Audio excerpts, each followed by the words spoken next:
Hello, it's Christina with The Turned Leg. I love to salvage, repurpose, and create and help others to do the same. And today I'm at Plaza Antiques and Collectibles Mall in Lincoln Park, Michigan. I want to show you how I've switched up my booth overhaul after Christmas. I want you to see what it looks like now. You ready for a booth tour? Make sure to stay tuned to the end of the video because I'm going to give you a sneak peek of one of the awesome treasures that I found thrifting, and you'll find out how much I paid in my next thrifting video.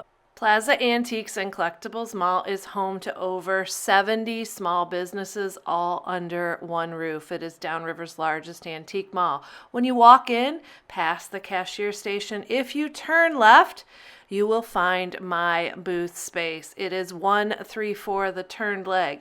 Actually, it's a little bit bigger. I now have over 1,300 square feet.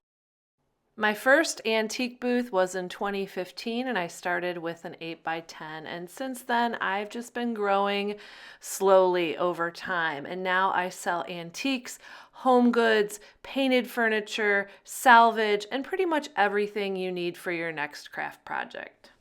One of the things that I keep in mind when I'm redoing my booth after Christmas is you want it a little light and airy. You want to use some neutral colors because people have had a lot of stuff with Christmas. So you want it to look a little less cluttered. It's hard as a booth owner because you want to sell your items. So I always find it a little bit of a struggle. One of the ways that I make things a little less cluttered is I group like items. This is the entrance to my booth, and since my booth space really doesn't have walls except the building walls, I had to create it. You can watch a whole video on how I constructed it here. One of the things that's really good for this time of year is a milk glass. It is white and clean, and it's still winter, so it kind of is an awesome item that you can add into your booth to really refresh it. We've also been selling a ton of it too.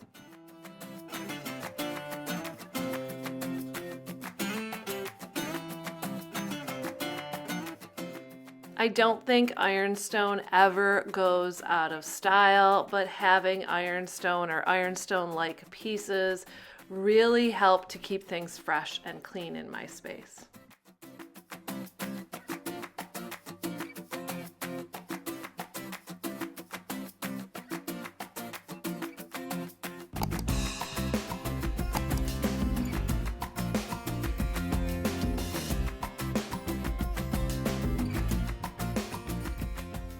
This display is obviously light, airy neutrals. Blues are great after the holidays, very soothing and relaxing. Now this area to the left, I spent a lot of time after Christmas working on. I'm working on a new display in my booth, and you're gonna come along, see what I'm up to. This is the area I'm working on. That shelving unit's gonna move. The color's gonna change. One of the things I love to do in the new year is give my booth a whole new look. And if people are used to finding things in one section, maybe change things up, maybe change the colors, just so they walk in and go, oh, there's new stuff here.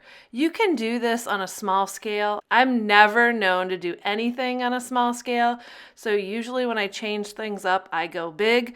I'm going to be painting the walls a dark black color, and I'm going to be swapping my kitchen area to the back. I also think it's going to let in a lot more light into my space. I'm removing the shelving unit. Always important with shelving units in your booth to have them secure, to screw them into a wall or the floor or the ceiling to make sure that they are steady. And since everything has been moved away from the windows, now is the perfect time to do a little cleaning. I always like to clean my space whenever I move things around.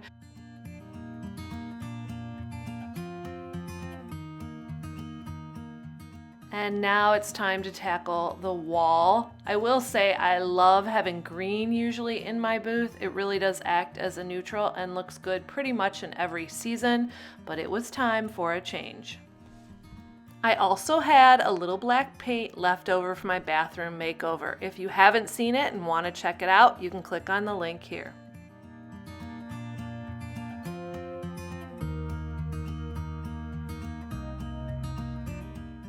Since everything was cleared out of the way, I also worked on adding items to the top of the bookcase. Are you ready for the reveal of the new space? First, I want to show you the before of the kitchen area and now the after.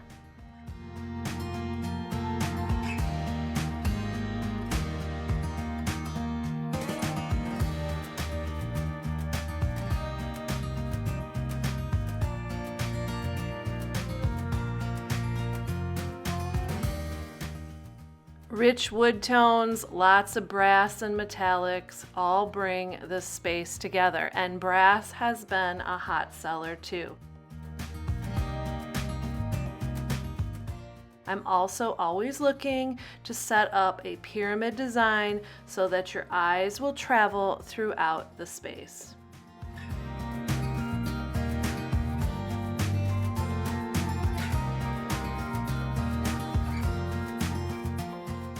Let's walk back to the new kitchen area. This space lets in so much more light than before, and an extra bonus is you can see a lot of the items from outside, which gets people in the door.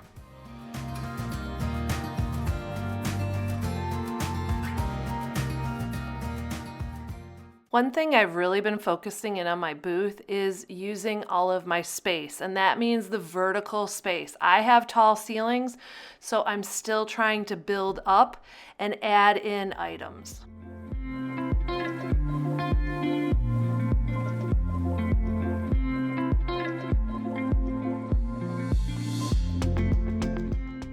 When I first started my booth, I didn't like shelving, but over time I've really been able to embrace what a shelf can do. You can create small vignettes inside each shelf, and you can group things by color or theme and really make your items pop.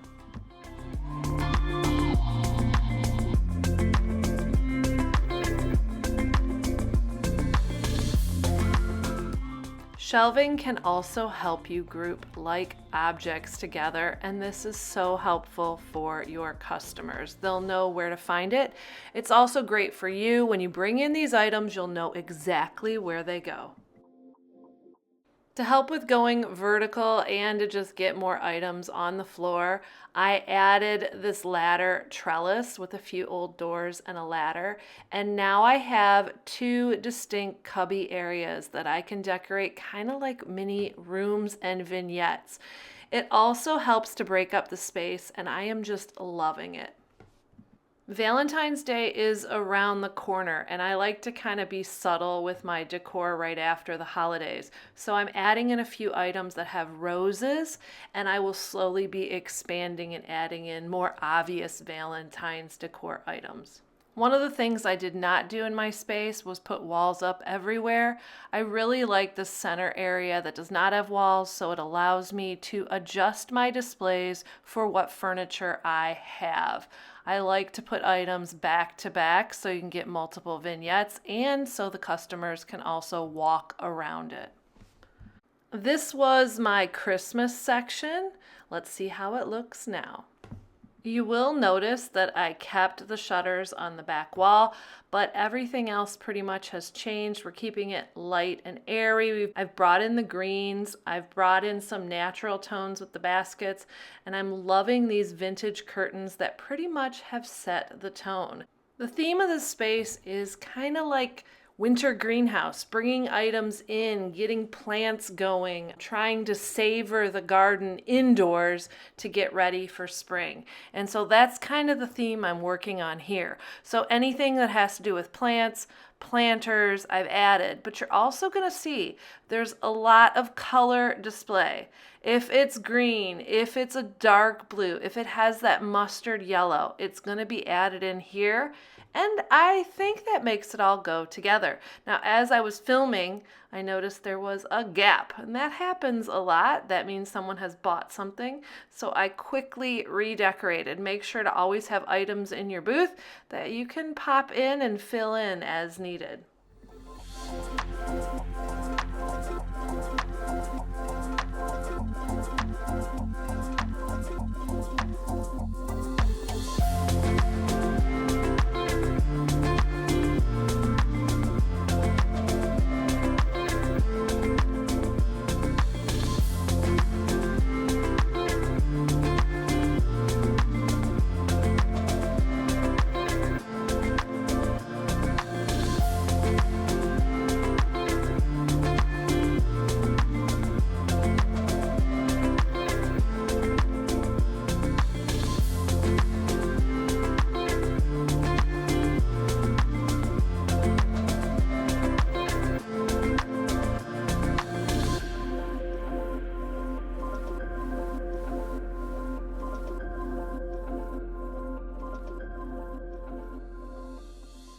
This next area of my booth is dedicated to my mom's original artwork. She's a canvas artist and a porcelain artist. I will put all of her information in the description box below. She teaches people online how to paint porcelain. So if you're interested, check her out. And if you're local, stop by and see her original art.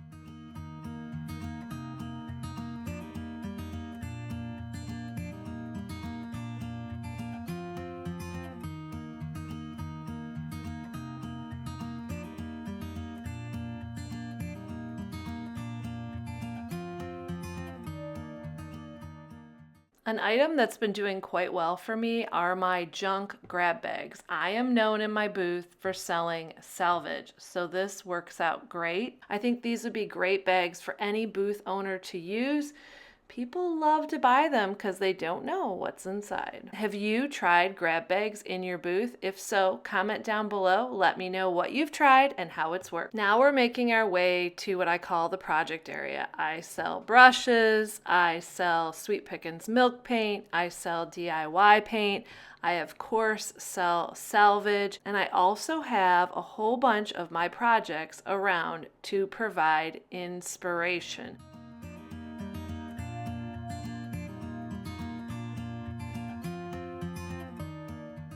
Thanks to the help of a friend and his table saw, I finally got turned legs added to my walls of my display.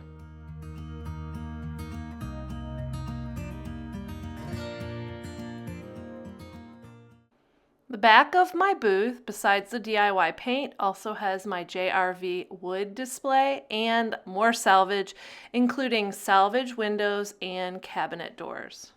The area right next to it is an area that I've also changed up for the new year. It used to house my JRV paper display, but people really couldn't see the papers. So I now have a fresh new display, and best of all, I used a curbside rescue drying rack that I found, which I think fits in with the whole feel of my booth.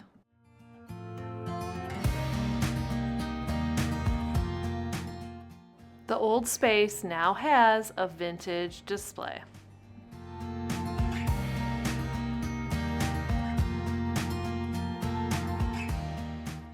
My DIY paint display are these two cabinets, and I also sell salt wash. I also have contact information in my booth for people to stay in touch and follow me online.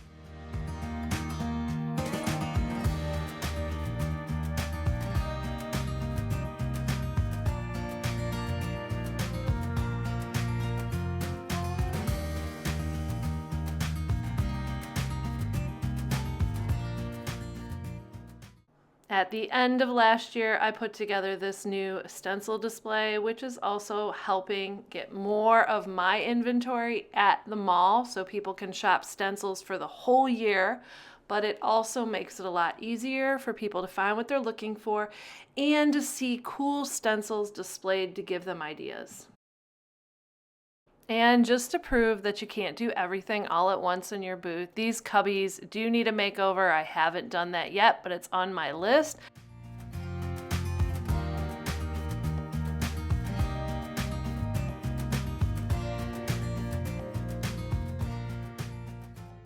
And as you turn the corner from the stencil display, you're gonna see this little area. I have added in a door just to kind of give it a backdrop, but I really like, once again, having a tiny space that I can decorate.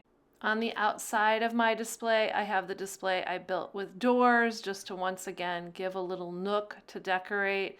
And here I also have like a bin full of cool old stuff for people to look through. Customers love to get their hands on things and search for a cool treasure.